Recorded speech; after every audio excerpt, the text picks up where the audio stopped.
Hello everyone, I am Nandana Weliweriya from UGA Physics and Astronomy, and little background about these, what I am going to talk about. So I am teaching first semester physics for the engineering majors, and the most important part for me is these intended engineering majors, they take the process, how we do things, they need to apply it later in a class in their engineering majors. So I do get in every class about 72 students, and I do get the support 2 of the graduate teaching assistants and 3 of the peer learning assistants. This coming semester, I will be getting 4 each.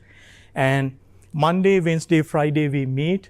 Every Monday and Friday, we have 1 period, which is 50 minutes. And on the Wednesday, we have the double period. They do the lab activities. So this is a scale-up classroom, integrated lab activities with the lecturing part. So there's a lot to cover, but again, that the lab activity hands-on, that's one of the things I want to focus on every single semester. And also, I want to keep motivating my teaching assistants. That's the pipeline. We need these educators getting the science communication practice we were talking earlier.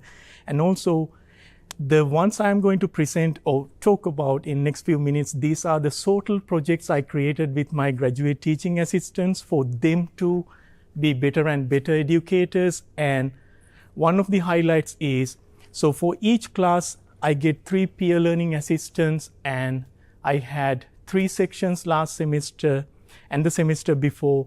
One of the Office of Instruction people told me for the 9 positions I have had, there were more than 70 applications from the previous students. So that welcoming environment, everyone belongs. There are so many fun things happen, not just the PLAs. There were TAs working with me in these projects. Then I'm asking them to do more and more work. You will see in few minutes. But these TAs doesn't like leaving the class. When they were reassigned for the spring semester to work with someone else, they went back, had a long discussion with the department head, the person who is assigning the TAs. They want to come back, and we sort of like, we are tied, okay, we are going to keep working in these projects. So the title is Active Learning, and again, some of the challenges we have had in this class and the solutions we came up with. In particular, the one, not only just the students and also for the teaching assistants, especially I am focusing on the challenge on the Wednesday whenever we have a lab activity, how do we maximize the time we have, effectively using the time we have on hand. So these are the students staying in the groups. Each lab group has a subgroup, has 3 students working on a lab experiment. So first 20 to 25 minutes, the TAs start describing the instructions. Sometimes these labs, they do have 3 parts to it. Part A, Part B, Part C. Even I did 5 years ago when I was a graduate teaching assistant, all the information right away within that 20 minutes. So the question I am asking, do you think the students will remember all these instructions when we go? So after these 20 minutes, sometimes there's lab equipment, there's using this correctly. We have these motion detectors. They are going to do the motion graphs and again, get some information out of these graphs. So that is something. And again, they are doing some algebra or the calculus with the measurements sometimes. And also later, and after these demonstrations, students start these labs, and this may be taking 25 to 30 minutes for everything. Right after this point, I have seen many times, there are many hands up. Common question is, what am I supposed to do? That's what I told you, 25 minutes, all long, all things to do, but that's the very common question. So these are 72 students in groups. These are 24 subgroups asking the same question. Where should I start? What am I supposed to do? So very, and sometimes it may be one instructor with all these students, him or herself, or maybe 2 TAs. I'm overseeing them, but totally the TAs are taking the control on the lab day. I need them to learn, get the experience. So I am away, but 24 groups, 2 people answering questions. what will happen, sometimes at the very beginning of the semester, there are so many hands raised, but my question never get answered. I am in the way corner of the room because the TS has limited time. They answer all the closer ones, never me. Then I don't worry about raising my hand. We just do whatever it is available, then done. So the solution we came up with, this one so much influenced with what we had to deal with the pandemic. And also there was one time, my oldest son, he is now 9, we have had a book. You have definitely seen that some of these dinosaur, whatever the book was, there's a small QR code or a thingy you have to scan, then everything comes alive.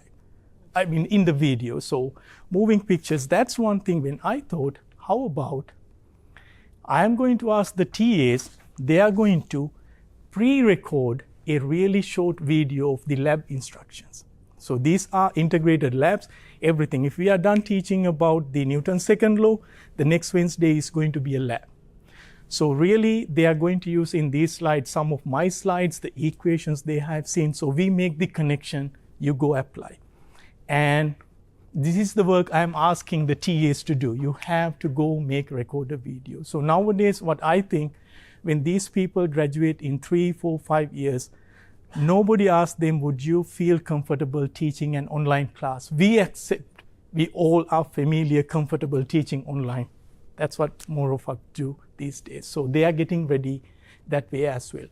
So whenever the video is recorded ready, we upload YouTube or somewhere, then the QR code is printed, embedded inside the lab manual. The ones they read the day before or they have access during the lab day. And on the Wednesday, when the students come into the class, we are not spending that 25 minutes to give the instructions. Instead, really key features, 2 to 5 minutes maximum, that's the time we are taking out. So students have more and more time to do more meaningful work. And also, during the lab, students have questions. Yes, it is never going away, but the TAs have more time to answer specific questions than how do I connect these two wires? I have seen many times TAs say, watch the 5th minute of the video. I already mentioned that. So watch the 4th minute, 4 and 30 seconds. Everything is there. So much resourceful video or the information is there. So effectively, students are using this time really well, and the TAs are happy. So the outcome, we no longer have these boring lab introductions. Really good feedback, the students, they are clear in information, instructions in the lab day. Students are happy. And also, when the TAs are, the whole point is TAs are investing some time before the lab to record the video, but the takeaway is, or the buying that idea, you need to spend some time. When they go to grade the lab reports, it is so clear the students understood what to do. So invest time ahead, you are not wasting your time later on. And these are total projects TAs keep presenting. Now this project being presented more than 2 or 3 regional conferences. TAs go there, they get the funding on their CV, that's a good point they have done. So article is getting ready on this project as well. And the students come ready. If I were to ask, just read the lab manual versus you have a video to help you, guide you. So students come more prepared to do the work. And also, I don't tell the TAs, I have had some TAs, they never practice before the lab.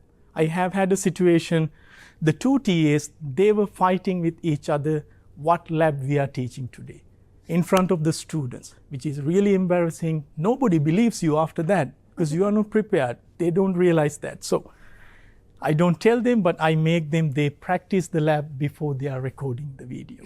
So I am watching, Wednesday lab happens, but Tuesday evening, I need to see the video if it is ready or not. 5 to 7 minutes, they have to get the message out. So I consider this is being me 10 years ago. When I came to USA, I flew July 31st. Within a week, I was put, you teach this lab without any training, nothing.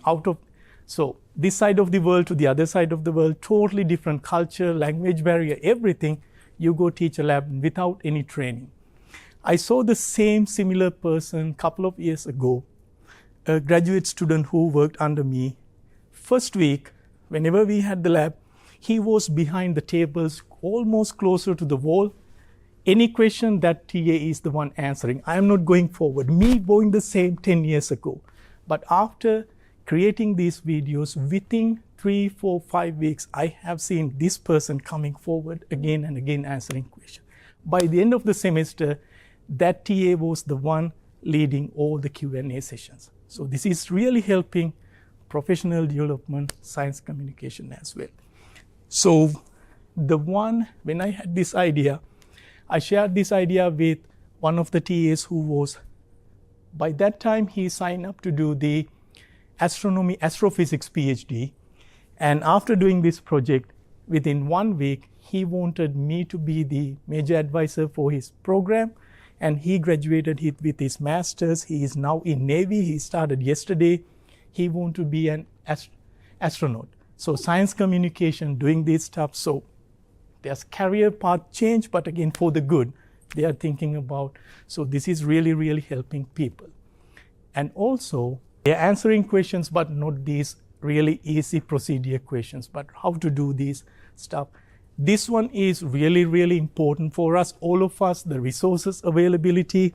So one example, whenever I first started Physics 2, have you guys ever had any lab doing with the electric circuits? You have to connect the multimeters. If you had the Physics 2, that's one of the labs.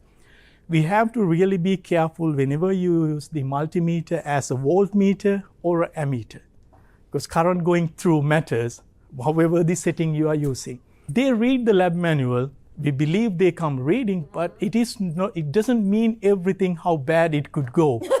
Even though we are working with 12 volts, 24 volts, but it could ruin all the small features we have in the circuit. So my best friend, poor guy, our lab manager, he had to switch the fuses on these multimeters within 20 minutes, switching the classes, 48, if not 50 multimeters. And all the TAs had to be there. I have to help him. Really, really bad situation, because everyone, now you are using it a ammeter setting, but you connected it as a voltmeter. So parallel versus series connection. They never pay attention. But we implemented this.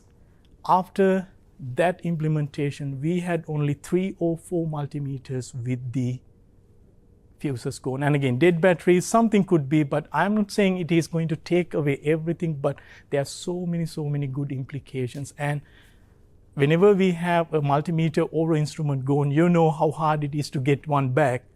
Department head says, no, there's no any funding for the equipment. So this one is really, really useful, this approach. And again, it is not just physics or the astronomy, but other fields. Whenever we have these really, really long instructions, how we can break it down, actively engage with the material. So minimizing the external resources. Does any of you guys have students using check or external resources for the homework or maybe writing essays, all these stuff? That's one part. And also, have you had any, I'm going to talk about 2 other projects to finish things. Have you had any situation you just gave them an exam, their work along, could be a 1 period, 2 period exam, or could be the final exam, they submit the work, they already left, they came back, shoot, I have done this way. Have you had those occasions like it did not click when they are doing it, but after, maybe they do the exam on Friday, when they come first thing on the Monday class, they want to talk, can I do this, show you I know this, for some partial credit.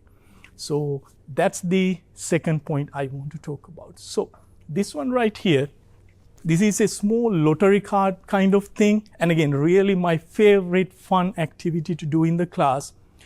So this class has a weekly online homework, which is usually due Wednesday night. And when they come to Friday class, there's an activity. That's the first 15-20 minutes I am taking. And my solutions are already available online. And these are textbook problems. I don't have time to write a homework problem every single week, no. And I have heard some sororities, fraternities, they have these piles with all the solutions, the homework, exams, everything, my name, some other people's names. So I have to come up with a solution. What they do, for each homework, when it is done, the next day they come to the class, there's going to be a multiple choice question quiz, 10 or could be 5 or 8, depending on the day, the time we have. And these are based on the homework questions they have had.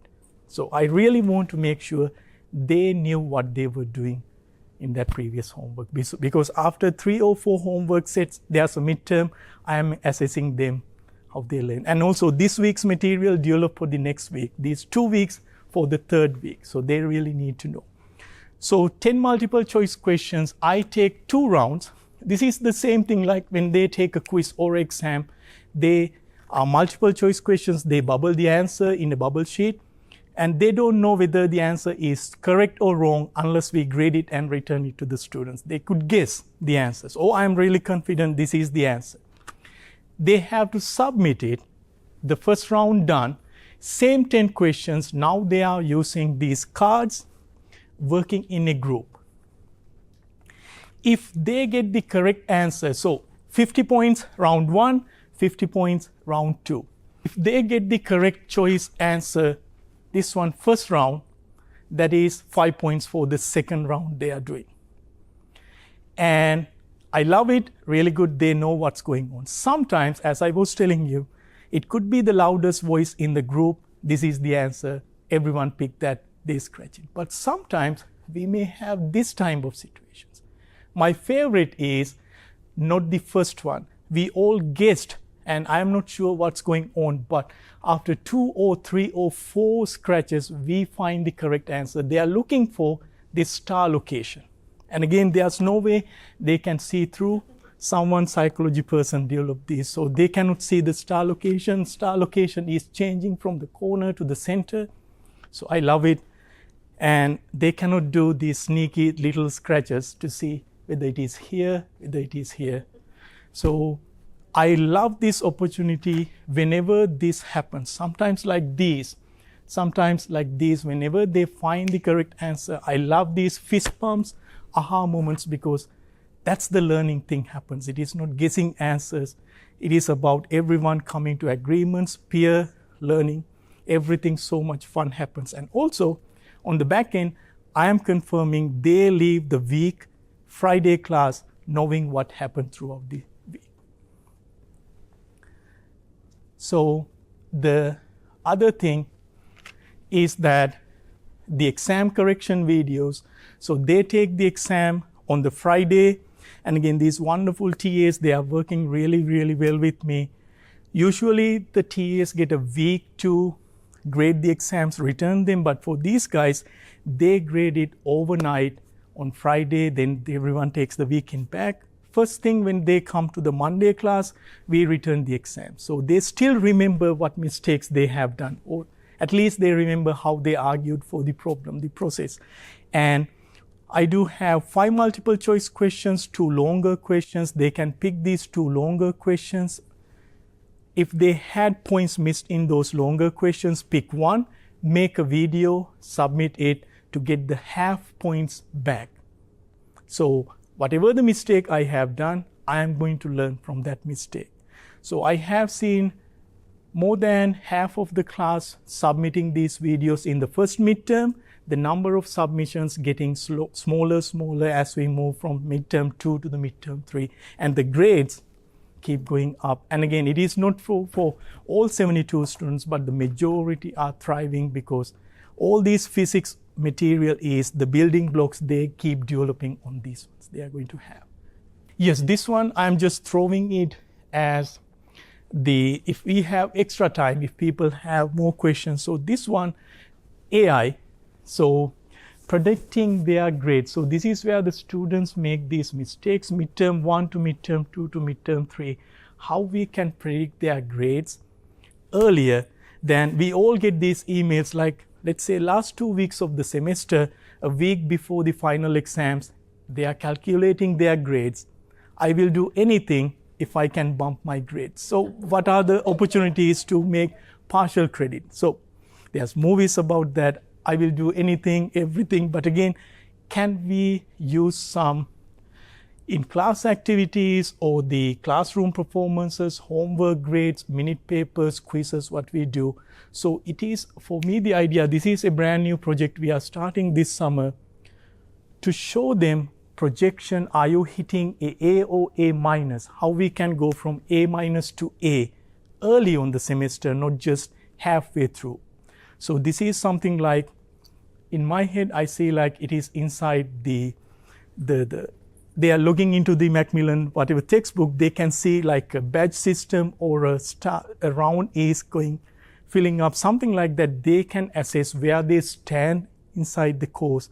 And it is predicting, whenever we have a discussion, one-to-one discussion with the student, this is going to identify the regions. Okay, you need to come to the class. You are missing most of these class participation, or could be the lab activities, or you need to work on your homework questions. It is same as when the students do end of the semester consultation with the course coordinators or the advisors, but these are microscopic level within the class, individual students, they can see that.